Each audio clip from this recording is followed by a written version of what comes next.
Important ہے۔ تو دیکھیے باغ و بہار کے نام سے کیا یہ ترجمہ 1802 میں مکمل ہوا۔ تو دیکھیے یہ ترجمہ کب تیار ہو گیا تھا؟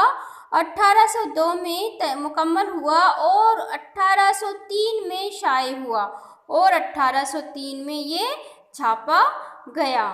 اس ترجمے میں انہوں نے ٹھیٹھ یعنی کہ ہندوستانی زبان کا استعمال کیا ہے، یعنی کہ وہی زبان کا استعمال کیا ہے جو ہندوستانی بولا کرتے تھے۔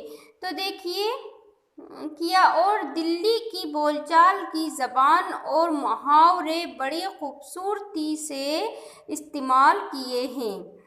میر امن نے لکھا ہے کہ باغ و بہار کی زبان وہی ہے۔ کیا بتا رہے ہیں؟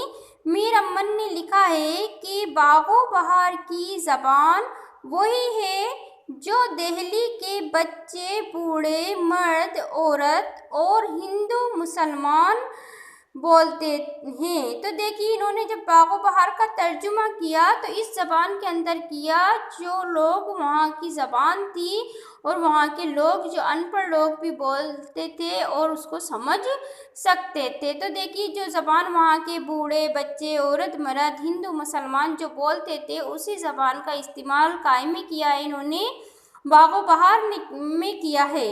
میر امن سے پہلے دیکھیے باغ و بہار کا ترجمہ یعنی کہ ان سے میر امن سے پہلے بھی کوئی کر چکے تھے، ان کا نام دیا جا رہا ہے اور آپ کے سوال بھی آ جاتا ہے کہ میر امن سے پہلے باغ و بہار کا ترجمہ کس نے کیا؟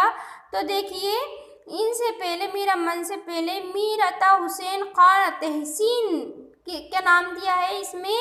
میر عطا حسین خاں تحسین بھی نو طرز مرثیہ کے نام سے اس قصے کا ترجمہ کر چکے تھے، یعنی کہ میر امن نے تو باغ و بہار کے نام سے کیا ہے اور میر عطا حسین تحسین نے اسی کا ترجمہ نو طرز مرثیہ کے نام سے کیا ہے۔ یہ بھی آپ کے یہ سوال بن کے آ جاتا ہے کہ نو طرز مرثیہ کس نے لکھی تھی؟ تو دیکھیے میر عطا حسین تحسین نے لکھی تھی۔ تو یہ ایسے سوال ہیں جو آپ کے ایگزام کے اندر خاص کر پوچھ لیے جاتے ہیں۔ تو دیکھیے کر چکے تھے۔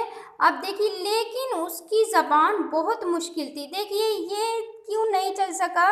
میر عطا حسین تحسین نے جو نو طرز مرثیہ کا ترجمہ کیا تھا یہ اس لیے زیادہ مشہور نہیں ہوا، مقبول نہیں ہوا کیونکہ یہ ان کی زبان جو تھی وہ بہت زیادہ مشکل تھی۔ تو دیکھیے لیکن اس کی زبان بہت مشکل تھی، لیکن میر امن نے اس قصے میں نہایت آسان اور صاف بول چال کی زبان استعمال کی۔ دیکھیے جب میر امن نے اس کا ترجمہ کیا تو انہوں نے بہت آسان لینگویج میں اس کا ترجمہ کیا تاکہ سب لوگ اس کو پڑھ سکیں اور اس کو سمجھ سکیں۔ تو دیکھیے ان کی زبان کیسی تھی؟ بہت زیادہ آسان تھی، اس لیے ان کی یہ باغ و بہار بہت زیادہ مقبول ہوئی۔ تو دیکھیے باغ و بہار میں 4 درویشوں کے قصے اب بتایا گیا ہے کہ باغ و بہار آخر ہے کیا چیز؟ تو دیکھیے باغ و بہار میں 4 درویشوں کے قصے ہیں۔ تو دیکھیے قصے بڑے لطف انداز میں بیان کیے گئے ہیں، یعنی کہ بہت ہی اچھے انداز میں ان کو بیان کیا گیا ہے۔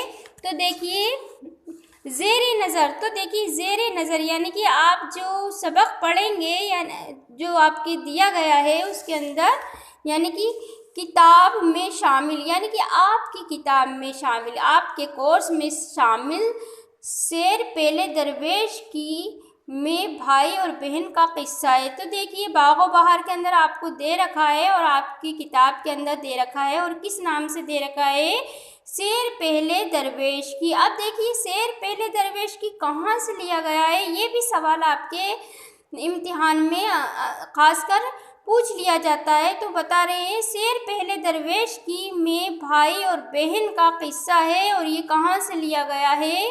باغ و بہار سے لیا گیا ہے۔ کہاں سے لیا گیا ہے؟ یہ باغ و بہار سے لیا گیا ہے۔ اب دیکھیے میر امن نے بہن کا ایسا صحیح میر امن نے دیکھیے میر امن نے بہن کا ایسا صحیح اور مؤثر تصور پیش کیا ہے کہ ہمارے پورے داستانی ادب میں اس کی مثال ملنی مشکل ہے۔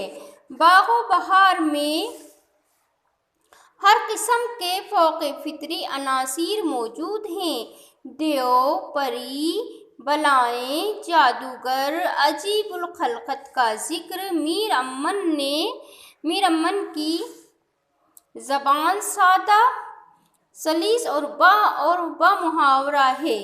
فارسی اور عربی الفاظ کے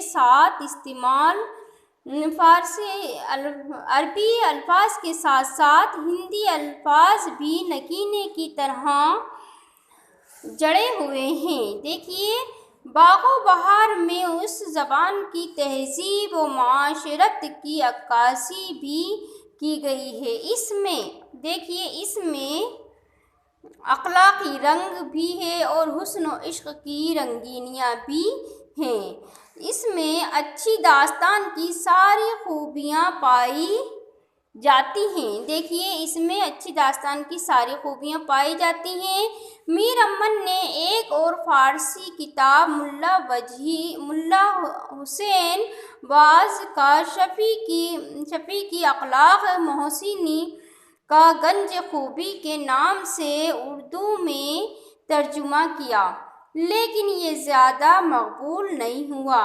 1837 میں میر امن کا انتقال ہو گیا۔ تو دیکھیے یہ تھے اپنے میر امن، اور میر امن بہت زیادہ امپورٹنٹ ہے اور آپ کو ان کی حالات زندگی یعنی ان کا تعارف یاد ہونا چاہیے۔ ان کے تعارف کے بارے میں یہ بہت زیادہ ایگزام میں آپ سے پوچھ لیا جاتا ہے۔ تو یہ تھا ان کا انٹروڈکشن۔ تو دیکھیے آگے کلاس میں اپن پڑھیں گے شعر پہلے درویش کی۔